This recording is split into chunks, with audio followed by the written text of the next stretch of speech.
I'm standing just inside the Iams Bridge here in St. Charles, Iowa.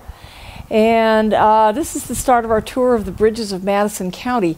And it's been parlayed into a tourist attraction, but it's so beautiful and so quiet that I can't imagine coming into this area and not stopping to see these lovely bridges. Just on the other side of this bridge is a little memorial to a young boy who died. I don't know if he died right here or right near here. I could see it when we pulled up. I remember it from when we visited before. I thought it was very touching. It's just such a beautiful place, and it's so quiet.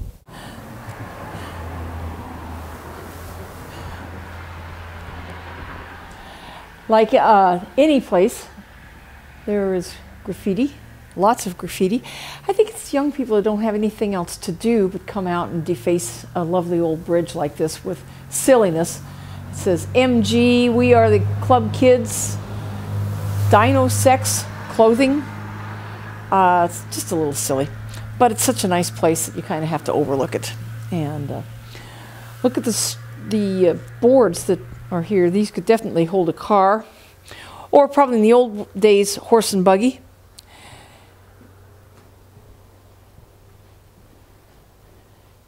Very firm to walk on.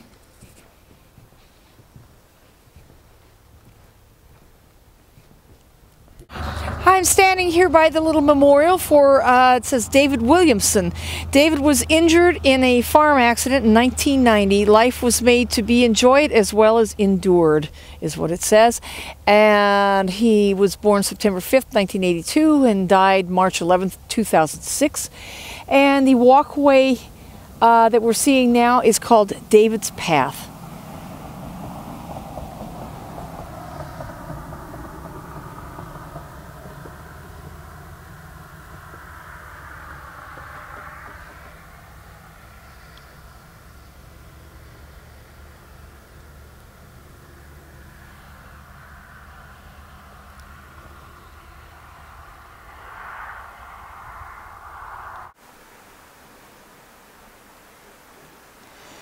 This is the Hollowell covered bridge.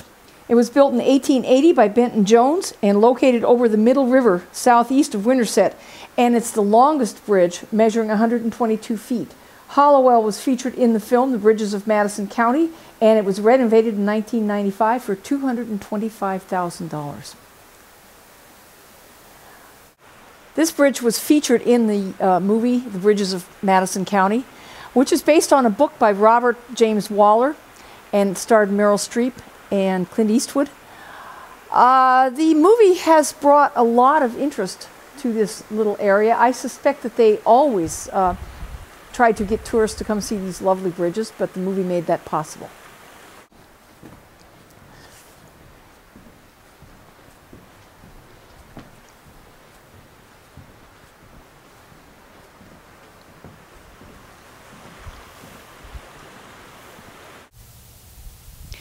This is the Cutler-Donahoe covered bridge at the entrance of Winterset City Park here in Winterset, Iowa. It was built in 1871 by Eli Cox and is 79 feet long. It was originally over the North River near Bevington and was moved to its present location in 1970. It was renovated in 1997 for over $35,000. This fabulous tower here in Winterset, Iowa, was erected in memory of Caleb and Ruth Clark, who were pioneers. And it says pioneer settlers of Madison County. And by the way, Madison County is named after James Madison, the 4th President of the United States. And from this tower, you can see that you can walk all the way up and see all around. And this looks like something that we should be in England or somewhere like that, or Wales, instead of right here in the United States, here in Iowa. I'm going to ascend the stairway up to the top of the tower and see what we can see. You have to kind of be careful in these old places, not to trip and fall, but it's wonderful to get to do this. We've just gone up the tower here, the Clark Tower here in Winterset, and Greg went all the way to the top. I was too cowardly to do such a thing, so I'm just coming down the stairs from the main section that you could climb to, but I didn't go all the way up to the top. This is the Roseman covered bridge, also built by Benton Jones. It's 107 feet length and has graced this same location since 1883. It's the best known of the bridges, and it played a prominent role in both the book and the film versions of the bridges of Madison County. This bridge was renovated in 1992 at a cost of $152,000 and $515. Come on, come on.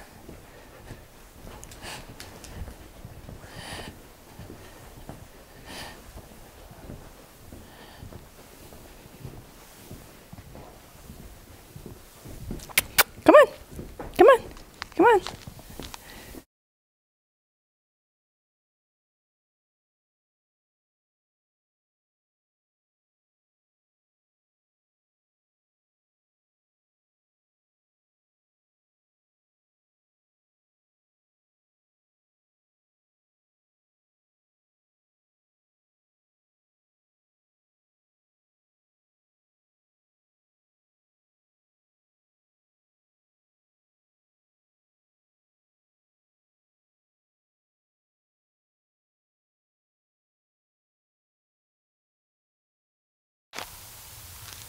This is a replica of the cedar covered bridge. The original was completed in 1883, once again by Benton Jones, and was featured on the cover of the novel, The Bridges of Madison County. It was built over Cedar Creek on what is now US 169 and moved to its present location in 1921. Unfortunately, it was destroyed by arson in September of 2002, and this new replica was dedicated in 2004. It's the only one of the bridges in Madison County that you can drive through, which we have just done. This is the last covered bridge we're going to see today. It's the Hogback covered bridge, and it is named for a limestone ridge that is just east of here. It rests in its original location in this lovely valley just northwest of Winterset, Iowa. It once again was built by Benton Jones in 1884. It measures 97 feet, and it was completely renovated in 1992 at a cost of over $118,000.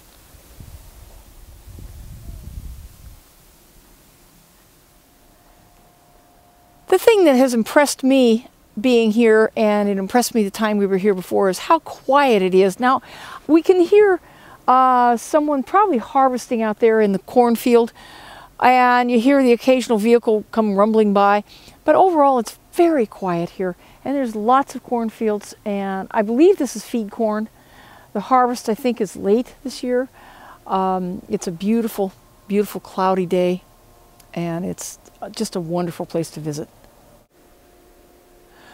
You can see the corn way across this field to the border of the trees, which are all around. You can hear what I assume is someone harvesting the corn, and we can hear cows mooing off in the distance. This is a wonderful, wonderful setting. And we have a piece of corn here, an ear of corn, I should say. And as I said, I suspect it's feed corn. I'm not an agrarian myself, so I might be wrong, but I believe this is feed corn.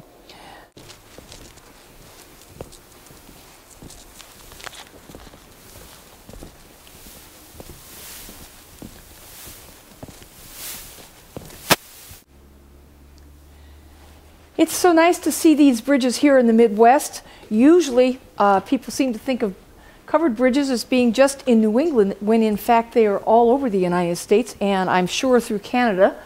There are some in Oregon, there are some in Northern California, there's one in Felton, California, near where we live, and of course there are the ones in New England. There was one down the street from down the road rather, from the record company where I used to record in Vermont, and it's just lovely to see them. It shows that time can stand still, at least a little bit.